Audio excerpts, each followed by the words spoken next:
Oh, hello, Flop. I'm under the tree. I'm over there by the trees. I thought, sod it, let's just carry on.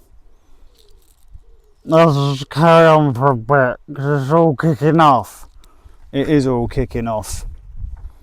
Chapter 17 and 18 coming your way. Forgiveness for... I'll repeat that. Forgiveness is for idiots. So saith the non-merciful Reverend Bowen. She is not in the bloody mood, boys and girls. She is not in the bloody mood.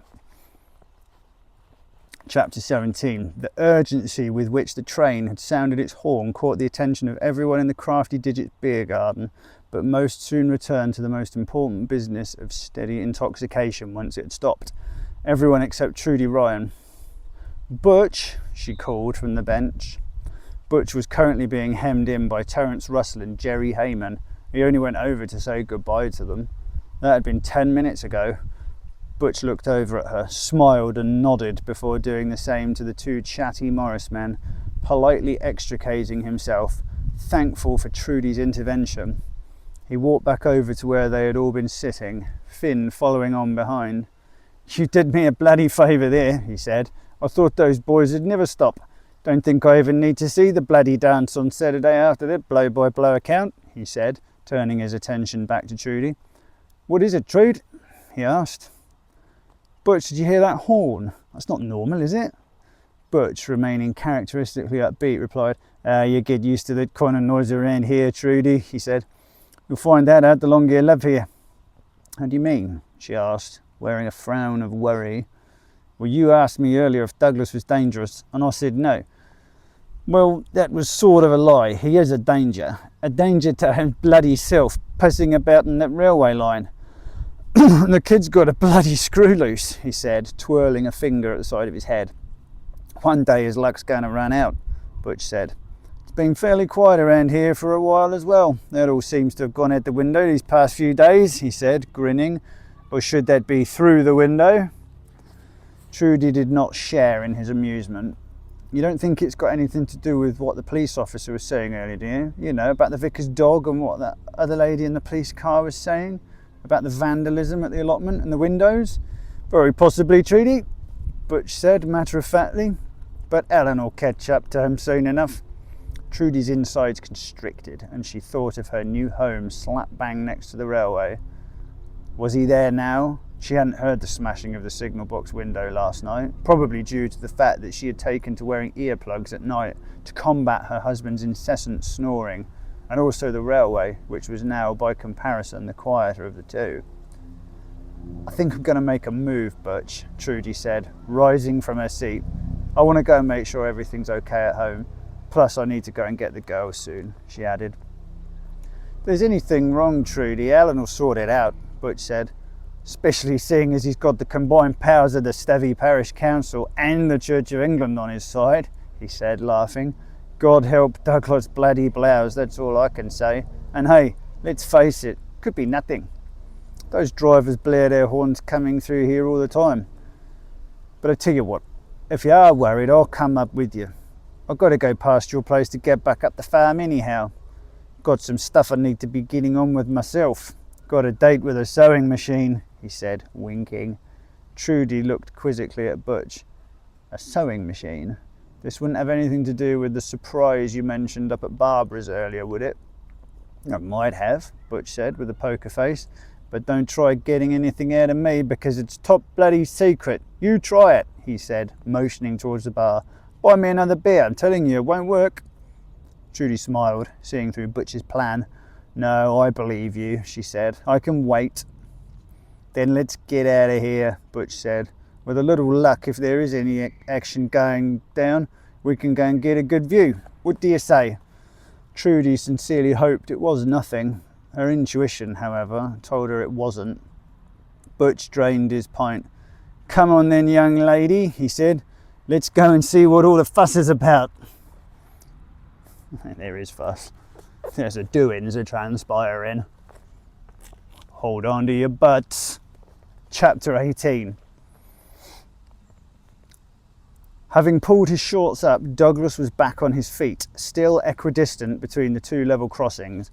Moses moved sluggishly by his side, still motivated by the skewered pizza that Douglas continued to tease in front of the dog's nose. Ahead he could see the signal box and the brown rectangle that had been placed over the window he had smashed earlier this morning. He thought about Dan Fowler up in the signal box, Mr. Big Shot, thinking he was so cool, muscling in on Daisy. He'd seen Dan standing on the steps of the signal box wearing his silly sunglasses, smoking and trying to chat her up. "Don't worry, Dan," he said, looking at the endless miles of ballast ahead of him.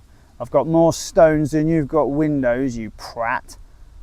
Moses moaned by his side, evidently tiring of chasing the elusive slice of pizza, perhaps finally figuring out how the futile charade was rigged against him.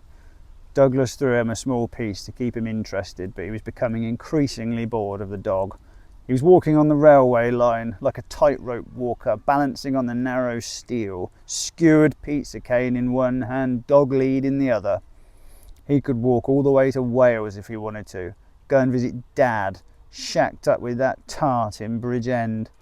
Moses twice barked loudly, distracting him from his looming misanthropy. "Right, I've had just about enough of you," he said, looking down at the dog. "Get a drink down you and you turn into a chopsy little knobhead just like everyone else around here, don't you?" he said, looking at the groggy, panting dog. Douglas again staked the bamboo cane in the ground, far away from Moses, and knelt down beside the railway line. He looped the plastic handle of the dog lead underneath the rail, digging out some ballast to allow the chunky black handle enough room to pass through. "And tell me, Douglas, what is it that you're doing with your dog these days?" he said, remembering an old episode of The Young Ones. He began to sing, "I'm tying my dog to the railroad track. Choo-choo train's gonna break his back. We used to call him Spot, yeah, but now he's called Splat. That's the kind of person we are. Oh, Daisy, won't you come home with me?" he sang, looping the lead over and under the rail, making sure it was secure. The dog still had some slack from the lead that fed out from the handle, but if Douglas's plan was to work the way he hoped, the dog would not intend to move far. He stood up a bit too quickly, feeling light-headed. He remained motionless on his feet as the dizziness passed. In stereo, between the two crossings, the warning alarm sounded and the barriers once again rattled down. Moments later, he heard the distant clacking splutter of a diesel engine coming from beyond the railway bridge. Good timing, he thought, looking at Moses with a broad grin. He unstaked the bamboo cane from the ground and squatted beside the railway, the sun beating down on his back. He held it out to Moses, seated on the sleeper, slap bang in the middle of the railway line. Douglas finally allowed him to nibble on the pointy end of the pizza triangle. His luck was in. The train was on his line, only this time it wasn't going quite so fast. Far from it, in fact. Douglas could see it was a big Class 37 diesel engine, probably pulling a load of petrol tankers or a car transporter. Car transporters were always fun, especially if you had a catapult. He couldn't gauge the engine's speed exactly, but it was going pretty slow. An educated guess suggested it was probably just pulling out the sidings on the other side of the bridge, where the two lines that ran through the village split off into four, allowing goods trains like this to pull in and wait for the more important passenger services to pass. It had probably just been given the green light to continue its journey after the HST he had mooned previously had got safely out of sight. "Oh well, never mind," he said philosophically to Moses as he watched it approach. "It'll be good practice for a beginner like you, I suppose." He continued to dangle the pizza, Moses still drunkenly devouring the stale slice of pepperoni, happily sitting on the warm sleeper, blissfully unaware of the imminent danger it was now in as the train came slowly but steadily towards them. "I said it was your turn next, didn't I, boy?" he said, looking down at the drunken dog. "So now it's time for you to show me what you're made of," he said. Literally. Oh, he's a wrong 'un. He's a wrong 'un. Hold on to your butts. God, jeez, what's going to happen next? What's going to happen next? Moses! Get out the way! Tune in next time for Rural Rampage to find out what happens. TTFN.